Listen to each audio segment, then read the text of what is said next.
let's jump into it. Item 3.01 from Mrs. Peterson. We've got some COVID-19 funding summary.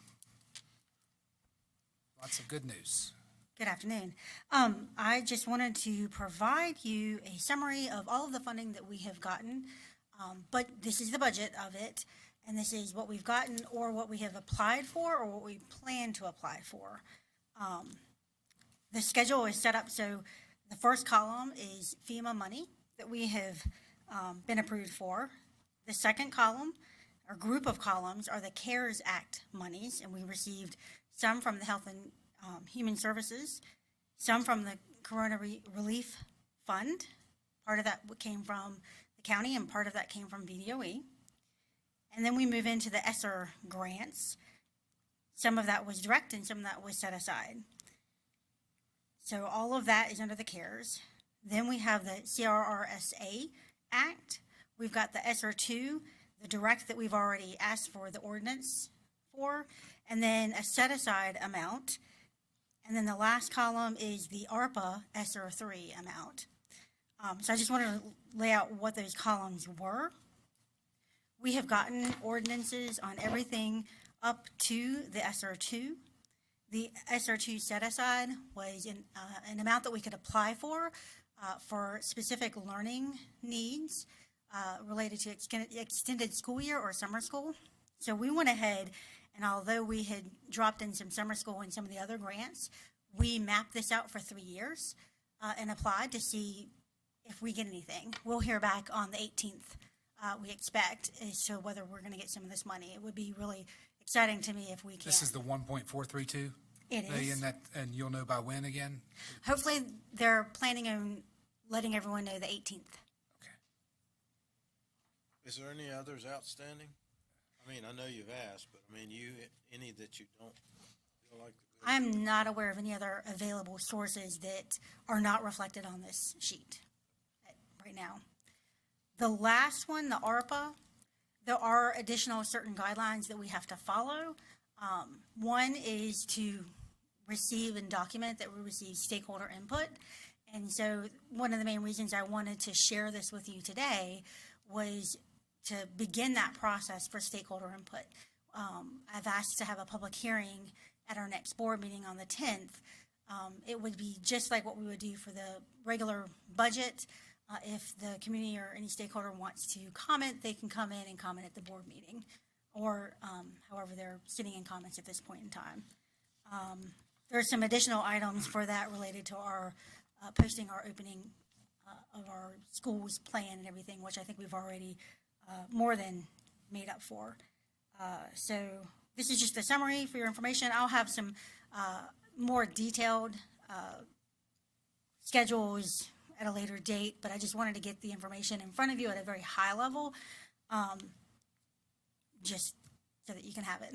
Mm-hmm. So, when's the ARPA funding? When do we know when a final decision? I mean, these are all things we've had to apply for, correct?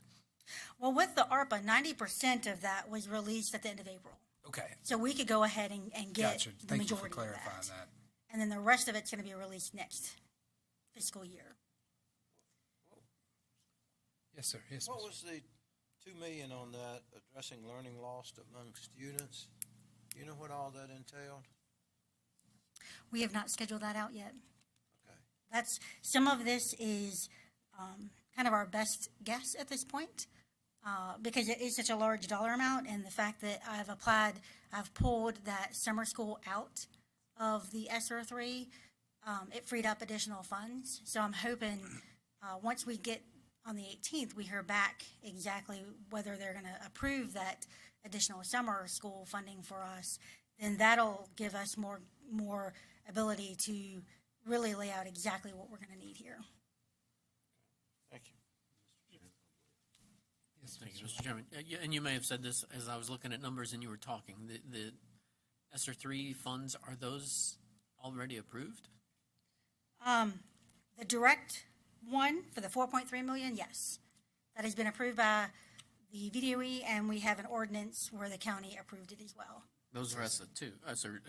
The ESSER 3, the 9.7 million. I apologize. I'm getting my ESSERs mixed up. I know, easy to do, isn't it? No, that amount is approved by VDOE. We have not applied for it to ask for it. And we have not applied for it with the county or with you guys. Gotcha, all right. So The- that's so- our share, that's the share that we're entitled to, Correct. 9.7, and it needs to be, and the county also has, Board of Supervisors also has a say in that as well? They will have to approve the appropriation Okay, all because right, it's gotcha, such a large amount. Right, When right, it goes right. higher, Okay. our entire budget will increase. okay. Yes, sir. So the amounts that you have under ARPA ESSER 3, are these amounts you've identified or through Chris and Dr. Nicely, or Mr. Lowe and Dr. Nicely, I'm sorry, that are going to, these are best educated guess at what we're going to use? For instance, Mr. Linden or maybe it was Mr. Ray, the 2 million, is that what we're looking at, the possibility of needing to fund for bringing our summer and extended learning? Am I on the right line there? the Addressing two- the learning loss, same thing in my mind. That the 2 million, are those funds that are, how am I trying to say this? Are those funds identified already for those projects? Is That 2 million has not been. Some of it has been and some of it has not been.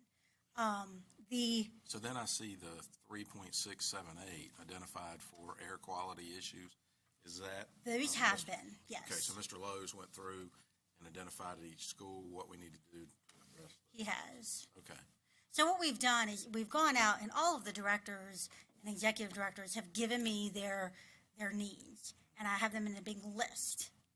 And we probably have more funding than what those needs are. So we could probably add to it. So some of this, like the 2 million, that wasn't a need that anyone said, but I've covered every need that every director has put in front of to you. me. thank you. Yes, Mr. Ray. Are these funds based on any socioeconomic situation, or we are locked into these numbers, or we can get the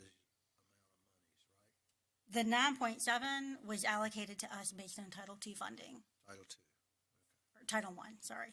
One. I'm getting my titles mixed up today, I'm There you sorry. got ARSA 1, 2, 3. So that's a good point, Mr. Ray. So if it's Title I funding directed, does that mean the majority of it goes? I mean, maybe I'm not understanding this, but if Title I funding, we've got what, 6 Title I schools? Does that mean that's, or is that not the same? Okay. They just use that as a basis to distribute the funds, but it's not related to how we use the funds. Okay. That doesn't make sense unless I misunderstood something. If it's They've Title done that I, with the- all of the all COVID-19 along, funds. it's all That's what they've identified done. to Title I, They have. and yet we're equally distributing the Title I funds?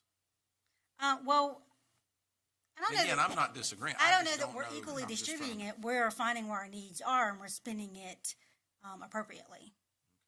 Some of our Title I schools may not. Is Mason's Cove Title I? I think it might be now. There's- Well, there's We about may 5 have or some of 6 those schools that don't need anything. Well, no, and I get that. I'm just asking the question, though, because I'm assuming if it's directed at Title I, there may be some needs in those schools over and above, or otherwise, maybe it's just some of this free government money we're spending. But I'm again, not trying to get off tilt there and disagree. I don't even know what I'd be disagreeing to. I'm just saying, is that relatable to, and when you say Title I, if all of this is relatable to Title I, I'm assuming. It was just the distribution method by which VDOE chose to allocate the funds. Yeah, whereas I guess you would look at it where maybe some lower socioeconomic areas would get more money, and then where we fell, we got this amount of money to use discretionary. It's just the fact that they had to use something qualifier, so they used Well, and the reason for my question is, I have a firm belief, and I know y'all have heard me talk about this, about the lower socioeconomic group being the hardest hit from this pandemic, right? Whereas maybe our kids, we would have been able to help foster along. So if there are funds, and again, if I'm getting off target and we need to talk about this privately or whatever, and then bring it back publicly, it's fine. But those families, single working moms, poverty level families and such, those are the ones, and I've said this since the beginning of this pandemic, those are the ones that are going to get crushed in this pandemic. So if these are funds directed at those families, and I don't care what district they're in, this has nothing to do with which district they're in. But if you've got it's a poor family in Glenver, it's a poor family in Hidden Valley, Benton, wherever it's at. And so that's my only concern, is that if that's what that's targeted for, kudos to somebody, because those are the families that are going to be the hardest hit, the hardest to bring back and to catch these kids up. As I've said before, to me, the one chance a kid has that has nothing to be on equal footing with a kid that has everything is an education. So to me, if that's what it's for, I just hope we're targeting it. And we probably are. I'm not, like I said, I'm not disagreeing, or bringing this to a point of saying, I want to know that it's, but I hope we're targeting those families that have the need, the greatest need. So if Ms. that's what some of Hogan these is funds- over the Title I program, and she is integral in helping us distribute this. And so I know she is keeping that in her mind as she is finding the needs that are in the school division. Just please know that's a huge concern to me, and I hope it is to my fellow board members. Thank you. Thank you, Ms. Peterson. Move on to next item from Mr. Lowe. We've got Bird Renovation Addition project budget discussion. Good evening, Mr. Chairman, members of the board, Dr. Nicely. On Friday evening, I met with Avis for about 2 hours to discuss the subcontractor pricing that came in last week. They received their final pricing on Thursday morning, and they got to the drawing board and determined what our new guaranteed price would be. And this price is probably good for the next 7 to 10 days, but no longer than that, just because of the changing market. So we're all aware of that. Originally, our initial guaranteed maximum price was $20,114,622. We are looking at a new price of $27,556,161. So we're looking at roughly a $7.5 million increase, $7.4 million increase in the last 10 months due to the changing market conditions. So I'd be more than happy to talk about anything you guys want to talk about this, but I know the number was the major item for this evening. And so here's what we're looking for on our end, that if we want to proceed with this project, is to receive permission to go ahead and sign the contract with Avis and Hughes for the $27 million cost. And I do want to be upfront and let you know some of these price increases, just so we're aware. Once we sign this contract, that is our price. And the only time that price would change is if we came back and said we needed something else. We need you to do this. If need we you to do change that. something. That's exactly right. At this Gotcha. point, all price increases and things of that nature would be Avis's responsibility. They have built in a $800,000 contingency for just that case in this project cost. Mm-hmm. If they do not use that $800,000, then that gets refunded to us back at the end of the project. Okay. It's basically a credit back to us. Any price increases, they would have to prove to us and actually ask for our permission before they use that contingency. So that we should all be aware, this isn't just their little slush fund that they can pull from. Okay, so it's not that in any case at all. I should also say, out of that increase of $7.4 million, we did find a few things during the process of working with their engineers of things that have failed at the school in the last 4 or 5 months that we have to replace, and we would have had to do it out of maintenance money if we didn't. For instance, both gym units failed this spring. Both units on the roof failed, so that and the ductwork, it was roughly $500,000 that they've incorporated into this cost. So that was an add that we've asked for as part of this project, so that we didn't have to go back out and ask for it out of maintenance money to include it as part of the project in the overall HVAC system. Those units were about 12 years old. Gotcha. Sure. to that point, and I hope I know the answer, is there anything else that, for instance, wouldn't they have caught that in the initial scope of, Yes, you you know would, what I mean? well, Is there, there's nothing else that's Are going you talking about the 2 units? I'm 2 sorry. units, for Yeah, instance. okay, Yeah, gotcha. because, the only other thing that is included in this price that was not in the initial part of the scope is revamping the band room, because that was not done during the last renovation. So we're talking new carpet and new cabinetry in the back, replacing all that old cabinetry, the band room. And then we did have to dig into the tech ed room a little bit more than what we anticipated once they did their evaluation. So there was some additional scope work in that we requested to go ahead and proceed with. but nothing large ticket like those HVAC units are. But the boilers, things those are all as part of the regular Will scope. that do away with the boiler, or is that going to? We're going to downsize to 3 boilers instead of the 5 that we have there now. Yes, sir. Thank you. There'll be much more energy efficient boilers. Okay. Mr. Chairman? Yes, Mr. Linda. What were the other items? I mean, 7.4 is a pretty big increase. Do you Well- have a breakdown of some of those other items? Yes, sir. We tried to post it on board docs today, but it failed. Mr. Lumber has it up on the board. You can't rotate it. I can get you copies of this, but we have a line-by-line item breakdown. For instance, masonry work increased from 422,000 to 750,000. Metals went from $437,000 to $967,000. A couple of the other things, wood, plastic, and composites went from $51,000 to $113,000. Thermal and moisture protection went from $320,000 to $700,000 roughly. We also, doors and windows went from 1.1 million roughly to 1.25. Finishes increased by about $300,000. HVAC increased by $2.5 million. So that's the big one right there was that, and then also some of the contingency, because the original contingency was based on 3%. It was $500,000 and some change, and now it's going to be a little bit around closer to $800,000. And I know Ms. Newcomb was very instrumental in helping through that process. Is there anything in there that you would consider an upgrade that may be a want instead of a need that could be? There are some things in there that are considered upgrades or wants that we've already started to eliminate, and we'll start seeing credits come back out of this $27 million here in the near future. Okay, I'm Can going we to talk about that? I'm going to weigh in, and I'm just going to get another compliment from you, I'm sure. But listen, guys, what was the Cave Spring? Let's just go back and visit Cave Spring and how that came in over budget.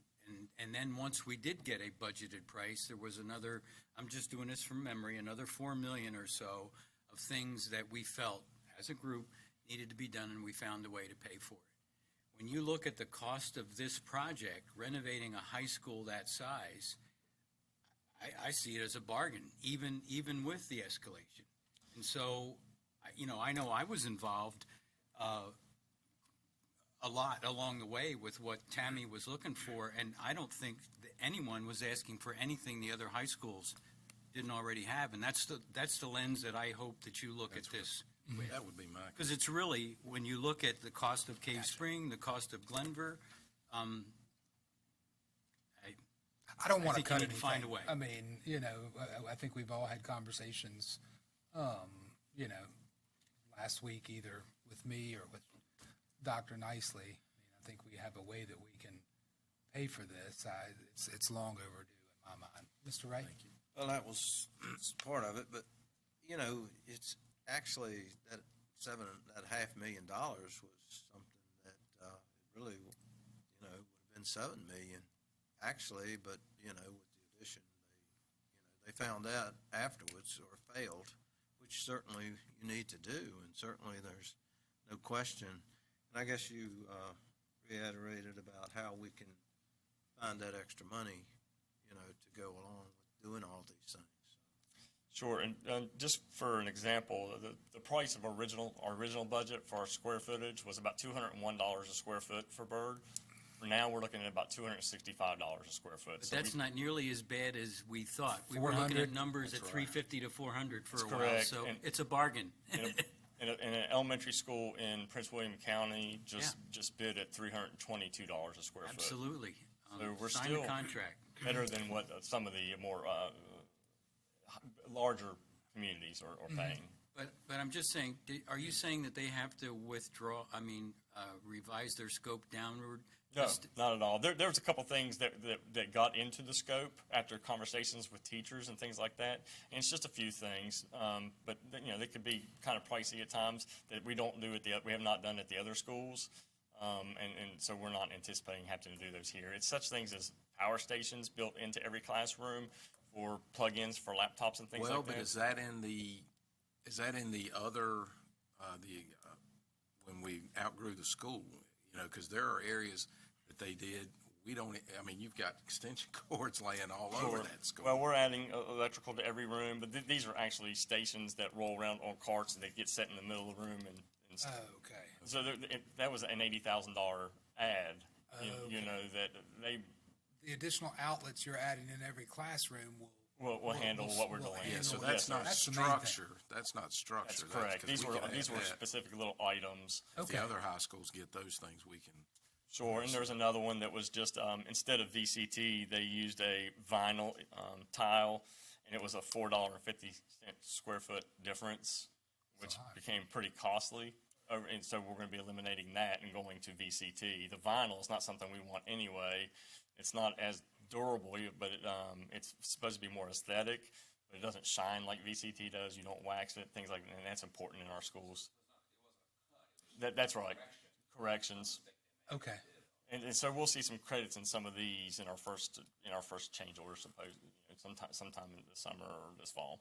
Yeah, to Mr. Butzer's point, I appreciate that too. I don't want to. No scope is being cut. Yeah, No, I don't not want at to all. cut. I don't want anything extra. I just don't want to. Well, it's just common sense things. And some of these things were not common sense.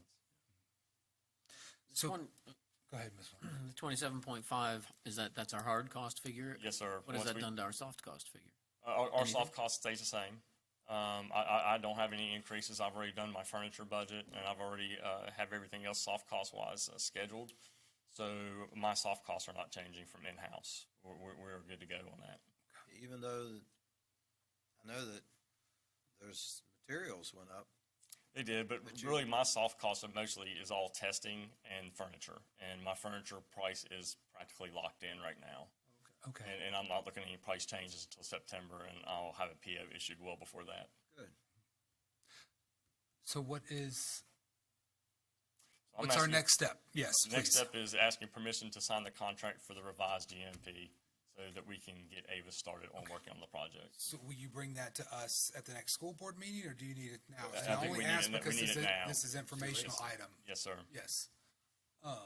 And Susan, have you worked out with Rebecca and the county? Because I know there was a little kerfuffle when we signed this about the funds, even though legally we could sign, it was my understanding, legally we could sign the contract, but the county wanted us to wait until we actually had possession of the funds, even though that wasn't state law, if I'm not mistaken, right? They wanted to wait until the funds were appropriated. Correct. It was their sticking point. Okay. And what I've done is I've laid in front of you the revised CIP, where I took the 7.4 million, and I just took it equally out of the Glen Cove bonds and the W.E. Cundiff bonds, and just shifted it up to William Byrd High School. So what that does for our schedule, you can see the red numbers are the items that changed. As far as being pushed out, it's not until you get to Northside Middle that we add a year to the project. And then Glenver Elementary and Hidden Valley Middle, we will be adding 2 years to the project, is how the schedule falls out. And what the county needs to do, because they have already appropriated our funds, when they appropriate the funds out of the CIP, they actually appropriate it by project. And so they've got the bond sitting appropriated by W.E. Cundiff. So she just needs to revise her ordinance to show the totals on this schedule for those 3 projects. I don't want to beat a dead horse, and this isn't directed at you, I'm leaving, but look at the dates, guys. Look at Hidden Valley Middle School, 2042. We're still here, not on the board. And these are the schools that need to be done now, right? Remember? Yep, I agree. Crazy. We've got. I hope we get that 1% sales tax. So this is not as urgent as Mr. Lowe's request. I can Okay. put this on information agenda for the next, or action, however you want me to put it, for the next meeting. It just needs to get through you guys for approval and then over to the county. for their re- Okay, yes, Mr. So the approval of funds, that's not July 1, that would be, that's in the October, November? Is that when the funds are, That'll be when we bonds as go well? to the bond market Yeah. in So the is fall. that when they're more concerned with, the Board of Supervisors, that we, They just need to get their appropriation I corrected. got you, I was just wondering. I mean, on we're the date. still getting the bonds Yeah. regardless. The board, it sounds like the Board of Supervisors needs to know specifically where that bond money is being spent. Their buckets, change their buckets. So, That's it. They just need to get to the right project. so for Chris's purposes, he can go ahead and sign. I mean, once we give him authorization, we can give, okay. So I make a motion. Yes, please, Mr. That we Greenway. approve the additional spending and the CIP budget, I guess is what we need. All of that needs to be done in this motion of moving forward to fund the William Byrd High School project. Second? Is that wording okay? Do you need it more specific? Or? Are we changing this from an informational item? Are we actually going to vote on it right now? Chris needs it I think too, we need yes. the action item for the date.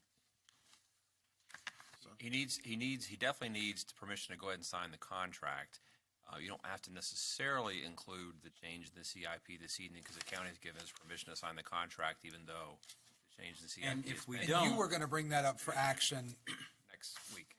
So maybe revise that, Okay, Mr. so, Greenway, yes, to just, I'll amend the motion to allow Mr. Lowe to sign the contract entered into for the William Byrd project at the escalated price, 27.5 million. I'll second it again. I'm gonna get specific with a number, just so it's on the record, $27,556,161. So moved. Can you And- second? I'm not gonna and do we second have it a- again. Madam Clerk, the roll, I please. guess my only other question oh, would be sorry. clarification on where those additional $7 million are coming from. Oh, she just, They're coming from bonds that were originally allocated to W. Cundiff and to Glen Cove in the FY '22 budget.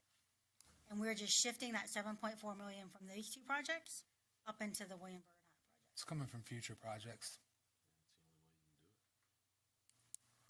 Okay. Any other questions for Mr. Lowe or? Okay, Madam Clerk. Yes. Yes, ma'am. Yes, ma'am. Yes, ma'am. Yes, ma'am. All right, Mr. Lowe, next item, request to expand scope of work for relocation of BCAT. Yes, sir. As you remember, Mr. Motley gave us a presentation probably about a month ago, and he said that when we were talking about the feasibility of this site, he recommended that the next step would be to come up with some conceptual footprints for a potential Burton Center based off of our new program that we have for that school. The county agreed with us in that assessment whenever we brought it to them in the joint session and additional meetings that we've had with them through Zoom over the last couple of weeks. So what I'm requesting is to allow the change of scope of the PO and the project for RRMM to provide us 4 concept footprints, very basic, based on the revised program. We're asking them to provide us a footprint of a school with wings and lots of natural light. And on the other spectrum, a compact facility, multi-story, condensed, and then 2 in the middle of those. So we can, as we look for property through Roanoke County or wherever, we have footprints that we can find out what would fit on each property. Would that include an elevation at all? I mean, just a rendering, or does that come later? That would come later through some design concepts. Right now, we're just looking for footprints, You're and we're looking for wanting to keep it basic so that RRMM and Mr. Motley do not, this action will not disqualify them from bidding or submitting a proposal for a future Burton project. This is very basic and generic and allows us to proceed on looking for the correct site for a Burton. Yeah, and this, I mean, keep it, I think we kind of discussed this one-on-one last week. I mean, this also gives us the, the ability for the citizens and the taxpayers and as we work with the Board of Supervisors, we're doing our due diligence on, these are potential buildings, that could fit on this location, that location.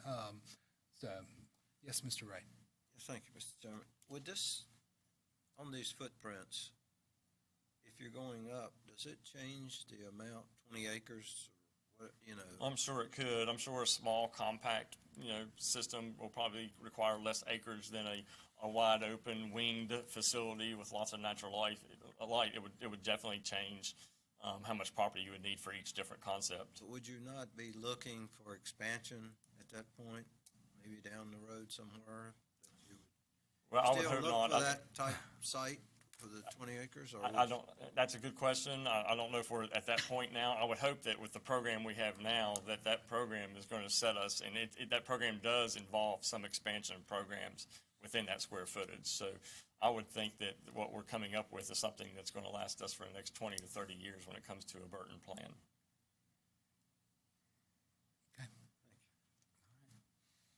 Yes, Mr. Linden. The cost on this, expanding the scope? Well, we've already, we already appropriated $31,000 to RRMM, and they did not use that at all for that feasibility study. So we're just expanding the scope of that original contract that we have with Mr. Motley.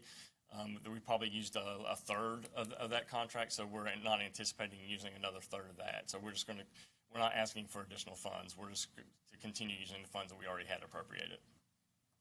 Even better. Yes, yes. 31,000. Wait till the next one. Okay, figures, all right.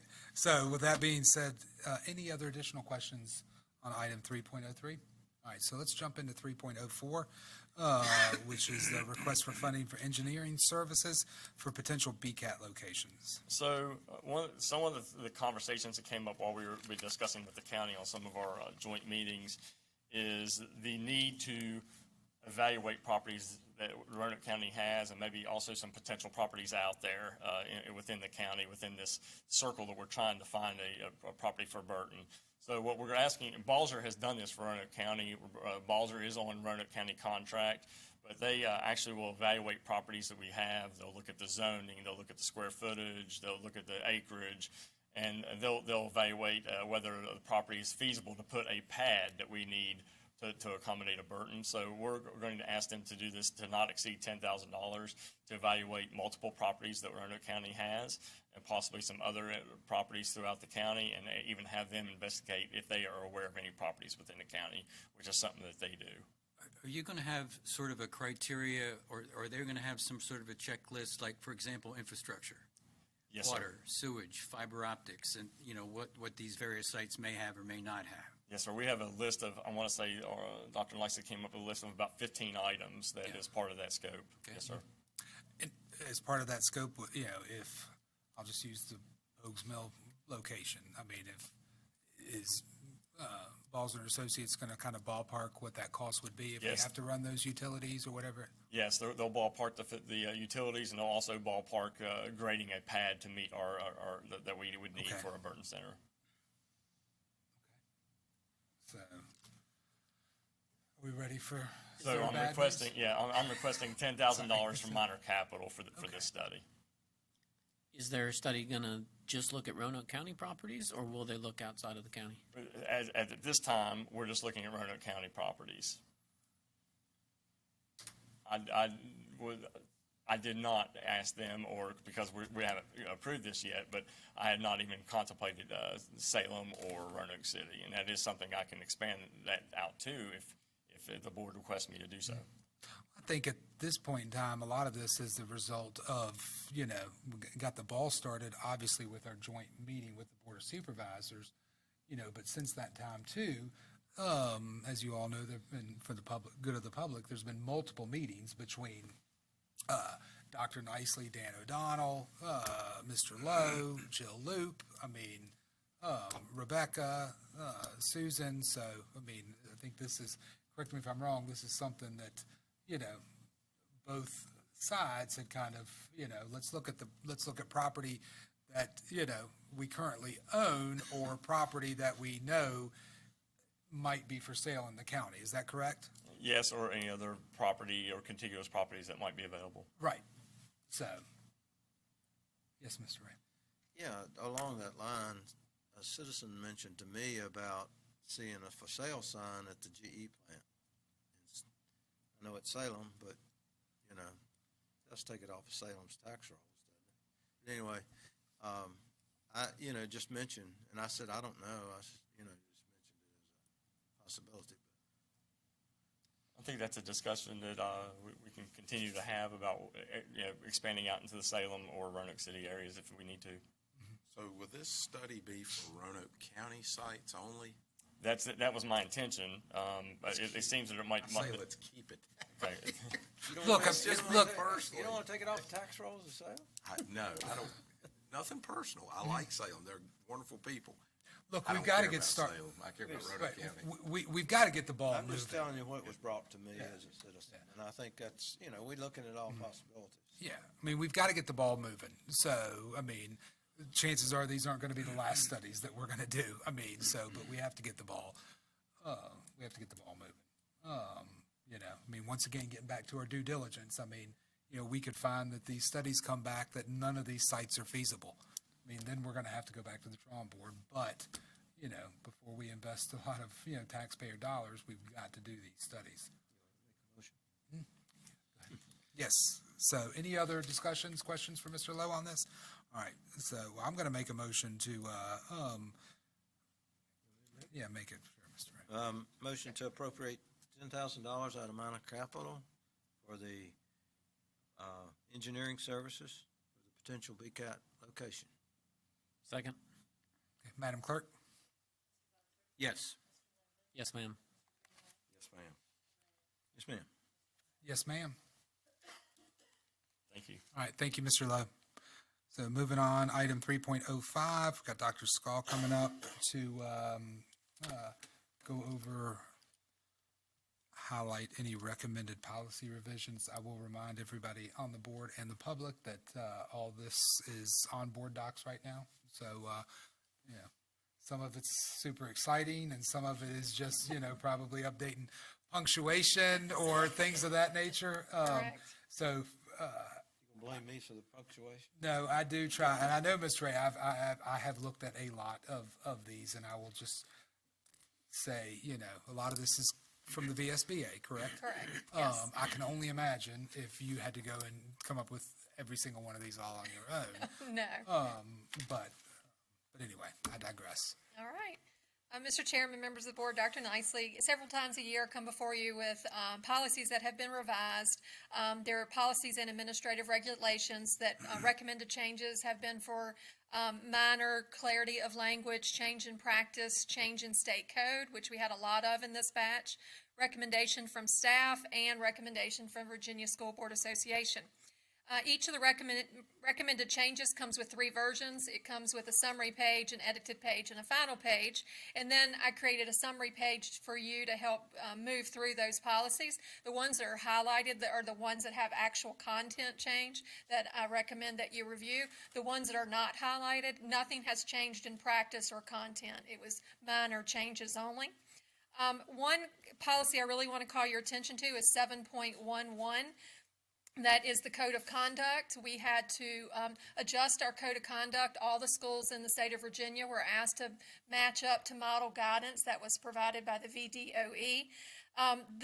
The understanding behind that is that we're changing the philosophy of how we go about discipline. So the codes that we put into our student database have changed, and we have to match up with the state. They're also doing a leveling type of system to where they're trying to get more consistency across the state of Virginia. So we are matching up to that model policy. So as you scroll through that policy, you will see pretty much the entire policy has been adjusted and changed. The format has changed. There's still a lot of content that has not changed, but you probably want to take a look at that because it will result in significant change to practice for our administrators. Our plan is to review all these policy changes and especially the code of conduct with our administrators at the retreat next week.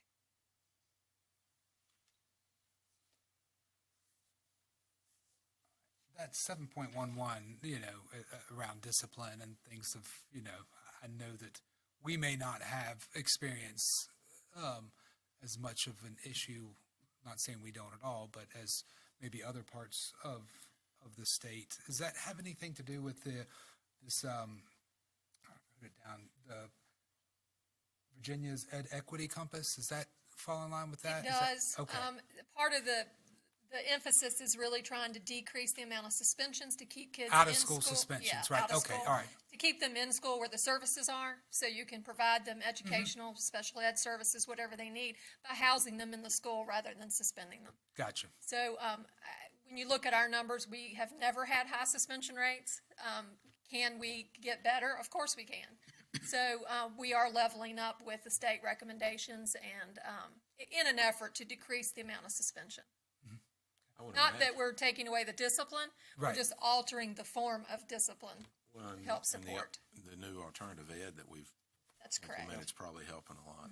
That's right. I mean, let's be honest. I mean, maybe there's some students out there that would much rather be suspended out of school for 10 days than have to come to school. majority, I I mean, think, yeah. so that's not a bad thing. And, In-house getting to your point suspensions, earlier, I mean, some of these kids that, we end up suspending probably need to be in school. I mean, so, That's true. all right.